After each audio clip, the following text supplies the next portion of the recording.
बहुत अच्छी बात है, क्योंकि शुरुआत यही है।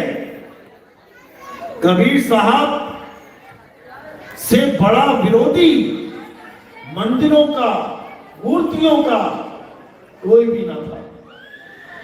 कबीर साहब ने कहा, पाथर पूजे हरि मिले तो मैं पूजूं पहाड़, और वासे ये चाकी भली पीस खाए संसार। मंदिर में जो मूर्ति पड़ी है, तुम 50 किलो दाना छोड़ा वहां पे और बोलो भगवान जी ये दाना पीस देना, मेरे बच्चे भूखे हैं। आप एक दिन छोड़ो, 10 दिन छोड़ो, 1 महीने बाद जाओगे, दाने वैसे ही पड़े रहेंगे। लेकिन अगर एक चक्की रखी है मंदिर में और अगर उस चक्की में वो दाने डाल दिए जाए तो ऐसा आटा पिस के निकलेगा कि आपके घर में जीवों की आंख खुलेगी। लेकिन फिर भी मैं यही कहता हूं कि बहुत अच्छी बात है जो शुरुआत भवन से ही हो, मूर्तियों से ही हो, लेकिन वो शुरुआत है, उसको अंत मत समझ लेना। कबीर साहब ने कभी नहीं कहा कि कोई मंदिर बनाओ, कोई भवन बनाओ, कोई पत्थर की मूर्ति रखो, वो तो घोर विरोधी थे उसके, इसीलिए ब्राह्मणों के साथ उनकी कभी पटरी नहीं खाई। लेकिन फिर भी मैं कहता हूं कि ये शुरुआत है, होनी चाहिए। क्योंकि मैं अपने सत्संगों में हमेशा बोलता हूं कि गली गली में जाके नशा करना, बीड़ी पीना, जर्दे खाना, इससे लाख गुना अच्छा है कि मंदिर में जाके राम राम करना। उससे लाख गुना अच्छा है मस्जिद में जाके अल्लाह अल्लाह करना। उससे लाख गुना अच्छा है गुरुद्वारों में जाके वाहिगुरु वाहिगुरु करना। लेकिन वो अंत नहीं है, वो शुरुआत है। वो शुरुआत है तुम्हारा प्रेम बढ़ाने के लिए कि ये मेरे भगवान राम हैं, ये मेरे कृष्ण हैं, ये मेरे गुरु कबीर हैं। जाओगे मूर्ति में पानी डाल डाल के धोगे, खूब साफ सफाई रखोगे, इससे क्या होगा? इससे तुम्हारे मन के भाव बदलेंगे। जो तुम्हारे मन में गंदगी थी, अब वही समय जो तुम गलत चीजों में लगाते, अब तुम क्या करोगे? एक नित नेम बनाओगे कि मैंने जाके मंदिर में, मैंने जाके गुरुद्वारे में वाणी का पाठ करना है, मूर्ति पूजा करनी है। शुरुआत बहुत अच्छी है। जैसे अगर कोई अपने बच्चे को डॉक्टर बनाना चाहता है, इंजीनियर बनाना चाहता है, वकील बनाना चाहता है, तो क्या उस बच्चे का पहला एडमिशन किसी हॉस्पिटल में कराया जाएगा या किसी इंजीनियरिंग कॉलेज में कराया जाएगा? बिल्कुल नहीं। पहला एडमिशन उसका आंगनबाड़ी में ही होगा, पहला एडमिशन उसका एलकेजी यूकेजी में ही होगा, क्योंकि वो शुरुआत है, अंत नहीं है। अंत कहां होगा? जिस दिन वो डॉक्टर बन जाएगा, जिस दिन वो बच्चा जो आज एलकेजी यूकेजी में है, जो A for B for C for ये सीख रहा है, वही एक दिन कैंची और सुई लेके बड़े बड़े ऑपरेशन करके जख्म सिल रहा होगा। अब वो A for apple B for bat नहीं बोल रहा होगा। यानी सारा मैटर चेंज, सारी पढ़ाई चेंज, लेकिन शुरुआत कहां से? A for apple B for bat से। इसी प्रकार जो आपकी शुरुआत है भक्ति की, कहां से करोगे? राम जी से, कृष्ण जी से, हनुमान जी से, शनि देव से, और भी कई देव हैं, या फिर कोई गुरुद्वारे से जाएगा, सुबह सुबह पानी पड़ेगा, माथा टेकेगा, प्रसाद खा के आएगा, भले लंगर खाने जाए लेकिन जाएगा तो सही। तो ये शुरुआत है, वहां से आपको ज्ञान मिलेगा। क्या ज्ञान मिलेगा? कि राम राम करो, वाहिगुरु वाहिगुरु करो, अल्लाह अल्लाह करो। आपको वहां से अक्षर ज्ञान मिलेगा। जैसे अभी मैंने बताया था कि ये रा और मां कहां से आया, ये अक्षर कहां से आए? जब कोई बोलना नहीं जानता था, कोई लिखना नहीं जानता था, ये भाषाएं नहीं थी, तब ये अक्षर कहां से आए? ये अक्षर इंसान की उपज है, याद रखना इस बात को। ये धरती कहां से आई है? आसमान कहां से आया? ये हवा पानी आग कहां से आई? इसको बनाने वाला एक है, तो इसने एक जैसा बनाया है। ये सबूत है उस एक का। जब वो एक कुछ बनाता है तो पूरे संसार के लिए एक सा बनाता है।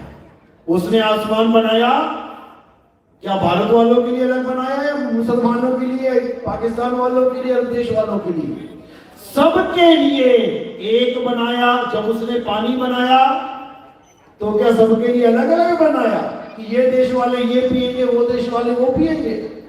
सबके लिए एक बनाया। जब उसने सांस बनाई, हवा बनाई, सबके लिए एक बनाई। आग बनाई, सबके लिए एक बनाई। धरती बनाई, सबके लिए एक बनाई। तो ये भाषाएं अनेक कैसे हो गई? अगर परमात्मा ने ही भाषा बनाई होती तो सारी दुनिया में एक भाषा चल रही होती। लेकिन सारी दुनिया में एक छोड़ो, एक पंजाब में भी एक भाषा नहीं है। इस छोर का आदमी उस छोर की पंजाबी को नहीं समझ पा रहा। पट्ठे पाने हैं, पट्ठे पाने ये क्या होता है? अलग अलग भाषाएं हैं। यूपी की भाषा एक ही यूपी है, लेकिन इतनी भाषाएं हैं। वो कोई पूर्विया बोल रहा है, कोई देहाती बोल रहा है, कोई कुछ बोल रहा है। एक हिमाचल है, हिमाचल वाले अपनी हिमाचल की भाषा नहीं समझ पाते। एक मंडी वाली बोल रहा है, एक लाहौल स्पीति वाली बोल रहा है। इसका मतलब ये है कि ये भाषाएं परमात्मा ने तो नहीं बनाई। अब ये किसने बनाई है? इंसान ने बनाई है। ये इंसान के दिमाग की उपज है। ये शुरुआत कैसे हुई इसकी, इस पे विचार करो। जब आदमी को कुछ बोलना नहीं आता था, जानवरों की तरह आवाजें निकालता था, तब वो आदि मानव था। धीरे धीरे उसने अग्नि की खोज करी। जो कच्चा मांस खाता था पका के खाने लगा। जिन चीजों को भी वो कच्चा खाता था पका के खाने लगा। जिन जानवरों से वो डर के भागता था, अब आग लगा के उन जानवरों को भगाना शुरू कर दिया। यानी अब वो राजा बनने की तैयारी में था, नहीं तो पहले एक जानवर ही था। अब जब वो राजा बनने लगा तो धीरे धीरे धीरे उसने क्या किया? अपना समाज बनाया, प्रजा बनाई, कबीले बनाए। 2, 4, 5, 10, 50, 100 बड़े बड़े कबीले बन गए। तब कबीलों को ध्यान देना शुरू किया। कैसे? अगर कोई शेर आसपास घूमता था तो चट्टानों पे बड़ा सा शेर बना दिया जाता था, ताकि कोई भी कबीले वाला अगर इधर घूमता हुआ आए और वो दीवार पे देखे कि शेर बना हुआ है तो वो सावधान हो जाए। उसको ये पता लग जाए कि जो चीज दीवार पे बनी है वही चीज इस जंगल में आसपास कहीं घूम रही है, सावधान। कहीं पर बड़ा सा सांप बना दिया जाए तो समझ जाता था कि कहीं ना कहीं ये सांप मुझे मिलने वाला है। ये था चित्र ज्ञान, जो आज भी पुरानी से पुरानी सभ्यताओं में आप देखोगे। बैल बना है, गाड़ी बनी है, आदमी बने हैं, जानवर बने हैं। ये तब भाषा थी। उसके बाद उसी समाज में धीरे धीरे अक्षरों का ज्ञान शुरू किया। जितने भी अक्षर मुंह से बोले जा सकते थे वो सारे अक्षर बोले गए और उनको एक चित्र दे दिया गया। जैसे ही पहला अक्षर निकला आ, उसको एक चित्र दे दिया आ, सबको समझा दिया। बेटा जैसे ही मैं आ बोलूं आप ये चित्र समझ जाना कि मैंने यही बोला है। अब जब बोला गया आ के साथ म, आम, तो वहां पर एक आम भी दिखा दिया गया कि जब मैं बोलूं आ और मां, अब चित्र बनाने की जरूरत नहीं है, तुम समझ जाना मैंने आम बोला तो ये बोला। अब मैंने बोला शेर, अब तुम समझ जाना जहां पे भी लिखा होगा शेर कि आसपास एक शेर है। अब चित्र बनाने में टाइम वेस्ट नहीं करेंगे, बस लिखते चले जाना है। ऐसे ही ये 52 अक्षर यानी संस्कृत भाषा सबसे प्राचीन है, उसमें ये 52 अक्षर वर्णमाला में आते हैं। हिंदी के भी 52 अक्षर आते हैं। यही 52 अक्षर जब पूरे हो गए, आ ई उ ऊ का खा गा पा फा बा टा ठा, सारे पूरे हो गए।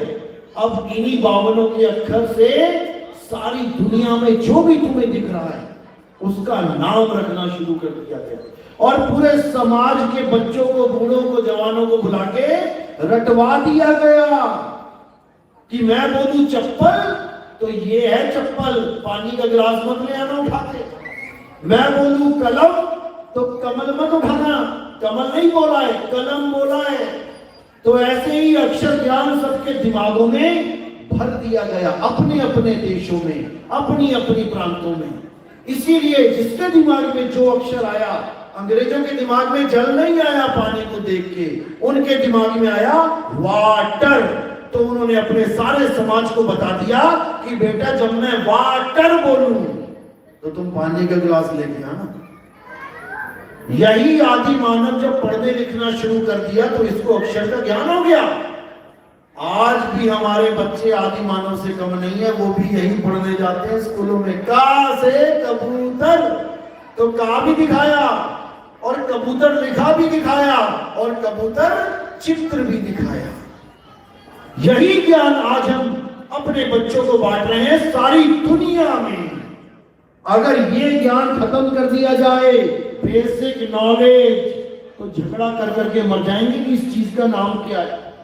बचपन में ही सारे नाम रटवा दिए जाते हैं। यही 52 अक्षर का खेल है। इसीलिए कबीर साहब ने बोला कि तुमने दुनिया को तो यानी 3 लोग को तो 52 अक्षरों में बांध दिया। बोला पानी लाओ, आ गया पानी। बोला सेब लाओ, आ गया सेब। बोला खाना लाओ, आ गया खाना। लेकिन तुम परमात्मा को इन 52 अक्षरों से बांधने लगे। राम राम करके राम को पाना चाहते हो, वो इन 52 अक्षरों का गुलाम नहीं है। इसलिए बोला 52 आखर लोक तरे, अरे सब कुछ ही नहीं माही, ये आखर खिल जाएंगे, वो आखर इनमें नहीं। जिस अक्षर से परमात्मा रीझता है वो अक्षर 52 में नहीं है। गुरु ग्रंथ साहब पेज नंबर, अंग नंबर 340 में ये वाणी दर्ज है। लेकिन दुख के साथ कहना पड़ता है जो वाणियों को सालों सालों से पढ़ रहे हैं वही समझ नहीं पा रहे।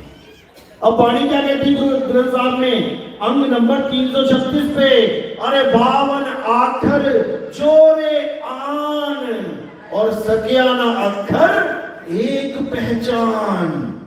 52 अक्षरों को जोड़ जोड़ के किसी ने रा और मां बना लिया, किसी ने वाहे गुरु बना लिया, किसी ने आलाहू बना लिया, किसी ने कुछ बना लिया, किसी ने कुछ बना लिया।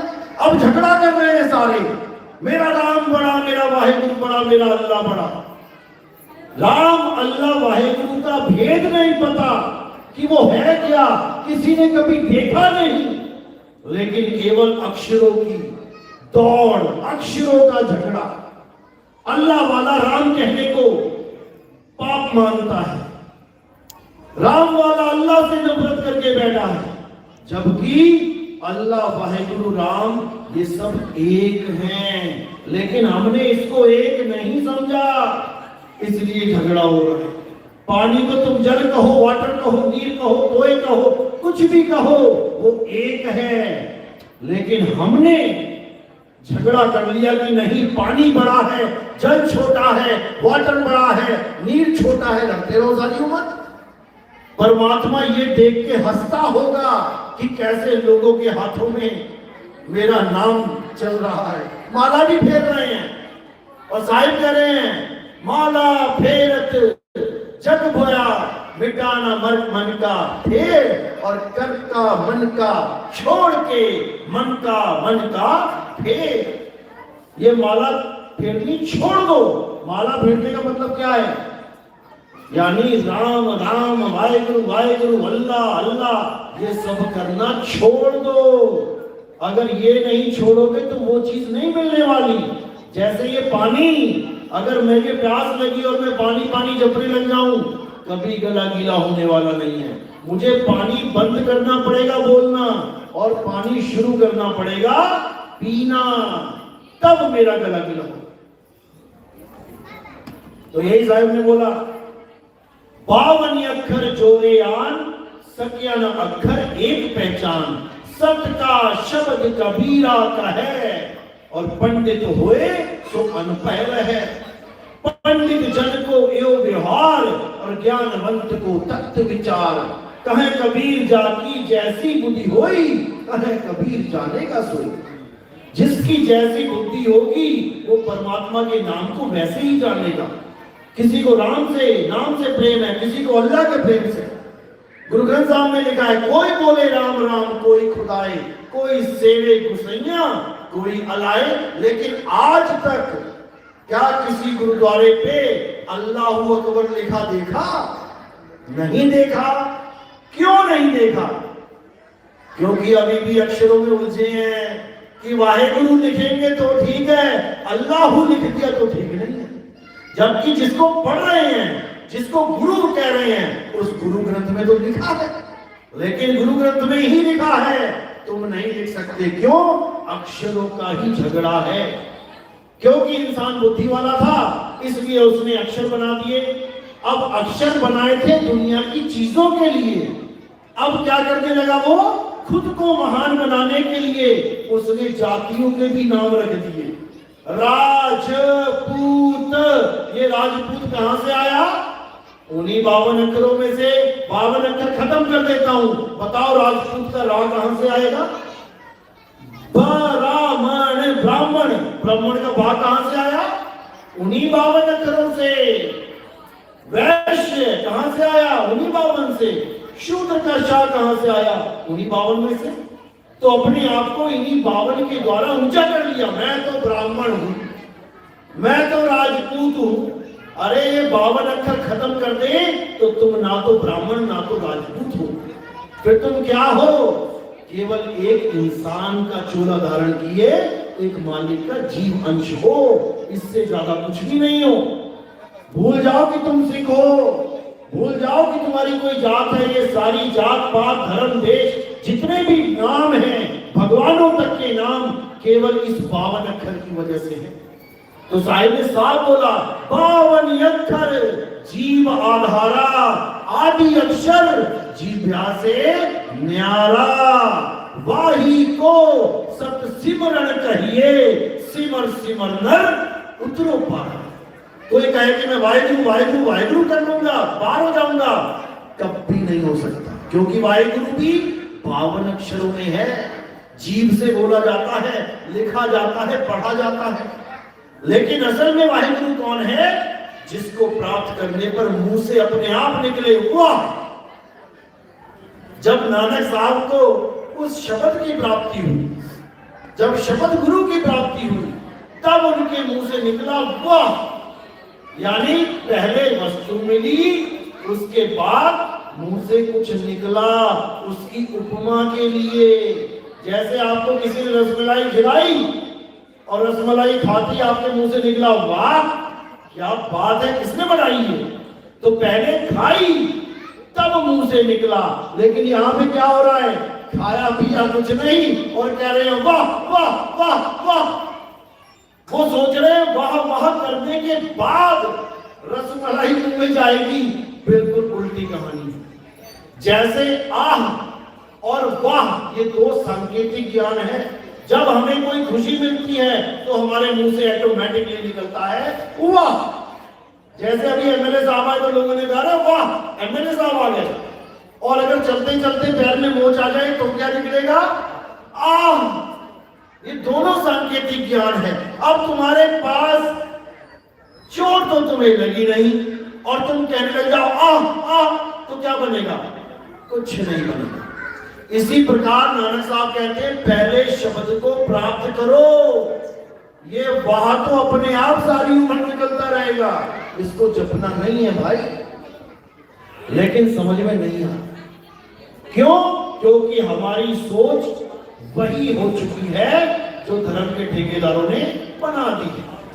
राम राम करता जग फिरे, राम न पाया जाए। क्यों नहीं पाया जाए ये बताओ। राम राम ना करे तो क्या वाहिगुरु वाहिगुरु करे? वाहिगुरु वाहिगुरु ना करे तो कोई मुसलमान कह देगा अल्लाह अल्लाह कर, तब मिलेगा। अरे सारे 52 अक्षर हैं।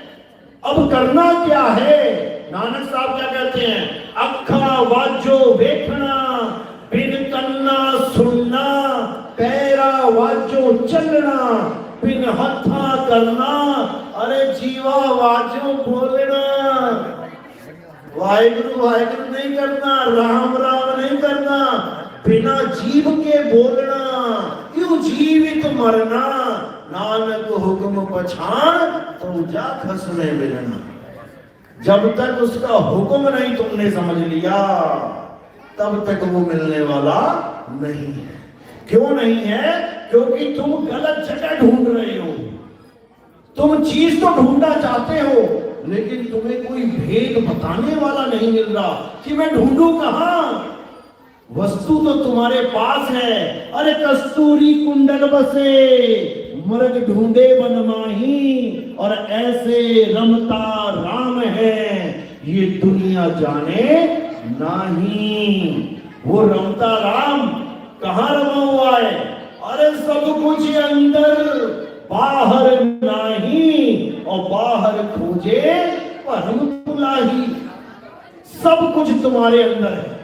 तुम्हारे अंदर का मतलब ये नहीं तुम्हारे शरीर के अंदर है। तुम्हारे शरीर के अंदर क्या है?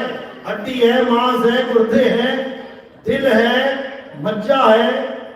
रब कहां है? अगर तुम्हारे अंदर रब होता तो तुम कभी मरते क्या?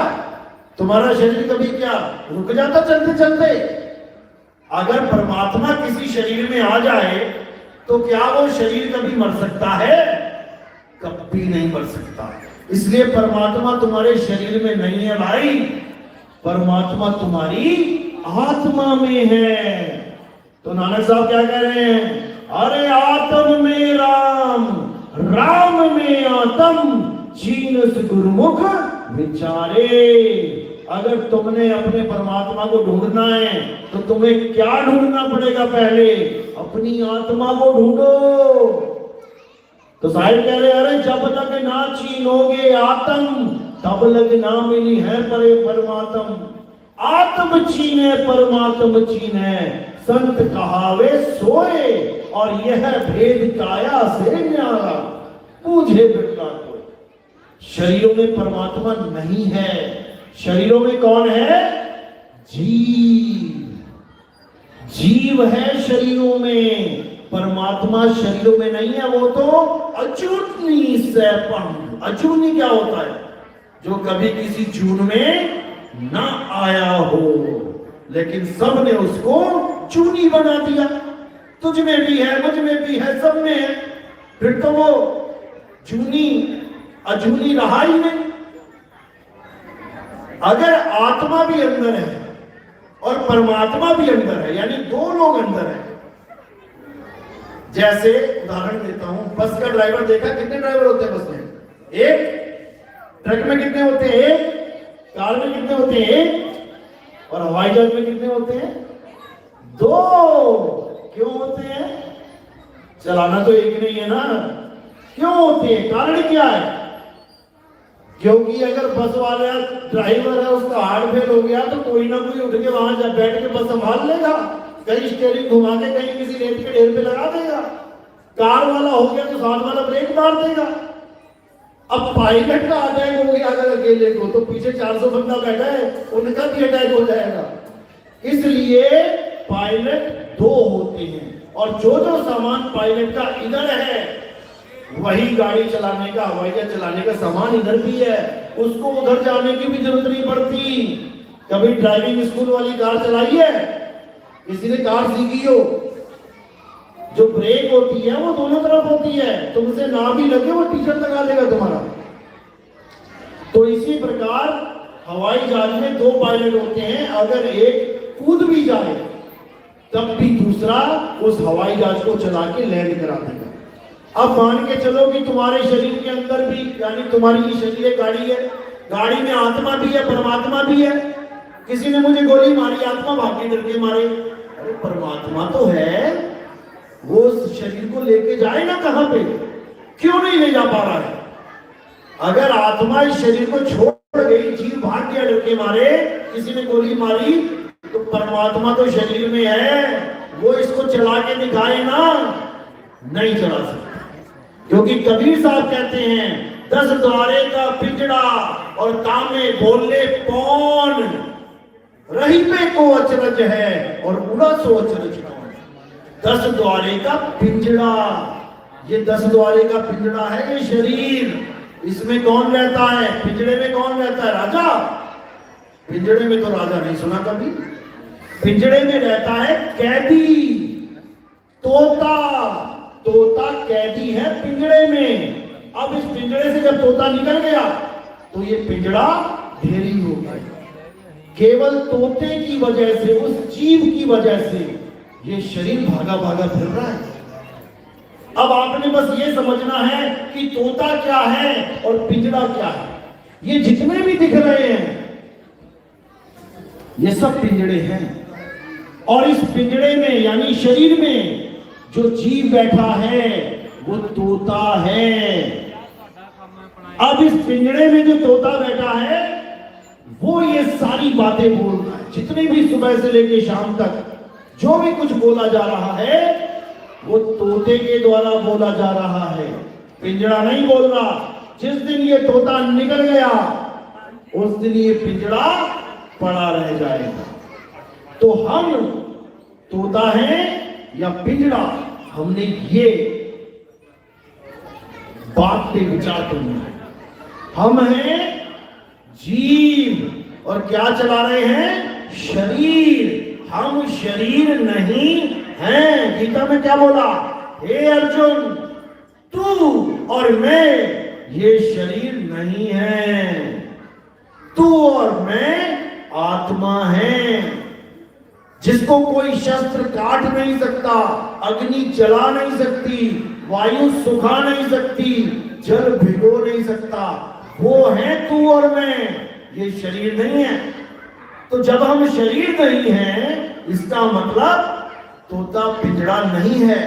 तोते का स्वरूप कुछ और है, पिंजड़ा कुछ और है। अब अंत समय आते ही तोता पिंजड़े को छोड़ के निकल जाता है। तभी हम कहते हैं कि हमारे किसी के पिताजी एक्सपायर हो गए तो क्या बोलते हैं? मेरे पिताजी मुझे छोड़ के चले गए, मेरी माँ मुझे छोड़ के चली गई, अरे मेरा इकलौता भाई मुझे छोड़ के चला गया। चला कहाँ गया? जिसको तुम भाई भाई भाई कह रहे थे, जिसके साथ फोटो खिंचा रहे थे, ये पढ़ा है तुम्हारा भाई, ये पढ़ी है माँ, ये पढ़े है बाप, चला कहाँ गया? लेकिन असल में वो चला गया। क्यों? क्योंकि वो पिंजड़ा था ही नहीं, वो जीव था, चला गया। अब तुम्हारे पास रह गया पिंजड़ा और जीव चला गया अपने धाम को। अब क्या किया जाए भाई? अब उसकी मुक्ति का ड्रामा शुरू होता है कि इसकी मुक्ति करवानी है। कैसे करवाएंगे? कहते हैं क्रियाक्रम करना पड़ेगा। अच्छा, किसका? मेरे पिताजी का क्रियाक्रम है, 10 बजे आप जरूर आना। आ गए। अब आज मान के चलो कि पिताजी उसके शरीर छोड़ के चले गए शाम को। अब उसने सबको फोन किया, रिश्तेदारों को। रिश्तेदार कह रहे भाई हम आ रहे हैं, रुको। अगले दिन रिश्तेदार पहुंचे, तब तक लाश को पड़ा रहने दिया और सुबह को कुछ लोग उठे और उस लाश को उठाई और चल पड़े राम नाम सत्य करते हुए। अब उठाया क्या? तोता या पिंजड़ा? उठाया क्या? तोता या पिंजड़ा? तोता तो चला गया था शाम को, पिताजी तो जा चुके हैं। उठाया क्या? पिंजड़ा। अब पिंजड़े को उठा के जाके क्या किया? अग्नि पे रख दिया, मंत्र पढ़े। अब क्रियाक्रम किसका किया? तोते का या पिंजड़े का? पिंजड़े का। तो मुक्ति किसे मिलेगी? तोते को या पिंजड़े को? पिंजड़े को। पिंजड़े की मुक्ति करवा के आ गए और कार्ड में छाप रखा कि मेरे पिताजी का क्रियाक्रम होगा। अरे पिताजी तुम्हारे कल ही चले गए, आज किसको भूख के आ रहे हो? आज पिंजड़े को भूख के आ रहे हो। तोते का तो तुम्हें पता ही नहीं लगा गया कहां। अगर तोते का क्रियाक्रम करना है पहले पकड़ के तो लेके आओ। इसलिए साहिब ने कहा मौको कहां ढूंढ रहे बंदे, मैं तो तेरे पास में, ना मूरत में, ना सूरत में, ना काबे कैलाश में। कहते नहीं प्राण में, नहीं पिंड में, ना मैं क्रियाक्रम में रहता, ना मैं योग संन्यास में। अगर मुक्ति चाहिए तो केवल और केवल मूल ज्ञान को समझना पड़ेगा। मूल ज्ञान का मतलब है आत्मज्ञान। आत्म ज्ञान ही मूल ज्ञान है। इसीलिए सब संतों ने आत्मा का जिक्र किया कि जब तक तुम आत्मा का भेद नहीं जान लोगे तब तक तुम्हारी मुक्ति होने वाली नहीं है। इसीलिए बोला गया आत्मदेव पूजिए गुरु के पाए सुभाए। तो ग्रंथ साहब में आत्मा की पूजा की बात की गई है, लेकिन कोई समझ नहीं। तो कबीर साहब जितना भी ज्ञान समझाते हैं आत्मा के ऊपर समझाते हैं। अरे जल में मीन प्यासी मोहित देखते आवे हासी, आत्म ज्ञान बिना नर भटके कभी काबा कभी कासी। क्योंकि कबीर साहब शरीर नहीं है, शरीर एक पिंजड़ा है। अरे जब हम और तुम पिंजड़ा नहीं है, हम और तुम जीव हैं, तो कबीर साहब पिंजड़ा कैसे हो सकते हैं? हम और तुम शरीर नहीं है, शरीर तो हम एक दिन छोड़ जाएंगे, तो हम और तुम शरीर नहीं तो कबीर साहब शरीर कैसे हो सकते हैं?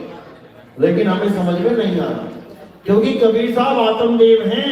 वो कहीं पर भी प्रकट होते हैं, ज्ञान देते हैं, और कहीं पर भी गुप्त हो जाते हैं। काशी में कमल के ऊपर प्रकट हुए, लहर तारा झील में कमल के ऊपर प्रकट हुए, और जब गुप्त हुए तो मगहर में जाके गुप्त हुए, जहां पर 60,000 चेलों के बीच में जब झगड़ा हो गया हिंदू मुसलमान का, हमारे गुरुजी हैं हम जलाएंगे, हमारे गुरुजी हम दफनाएंगे। कबीर साहब अपनी कुटिया में गए और चादर तान के सो गए, और आकाशवाणी क्या करी, अरे खोलो पर्दा है नहीं मुर्दा, मिथ्या युद्ध कर डाला ऐ मूर्ख नादाना, तुमने हमें नहीं पहचाना। तो जैसे वो नहीं पहचान पाए वैसे ही हम भी नहीं पहचान पाते। तो कबीर साहब वो हैं जो अविगत से चल के आते हैं। तो आपको एक भजन, अविगत से चला आया कोई मेरा भेद मरण ना पाया, ना हम लीना गर्भ बसेरा बालक होय दिखलाया। तो ये भजन राजू जी आपको सुनाएंगे, रामपुरापुर वाले।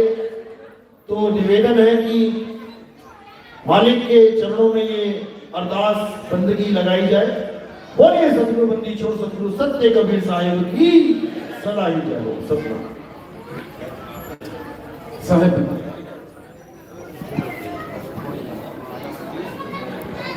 बहुत बहुत शुक्रिया सतगुरु महाराज जी का, जिन्होंने अपने अनमोल वचनों सारी साध संगत को बहुत बढ़िया संदेश दिता। ते बड़े सत्कारयोग बहुत देर से मेरे बड़े वीर बैठे हैं, श्री यशपाल चौधरी जी, वो भी अपने दो विचार साझे करन। यशपाल चौधरी जी।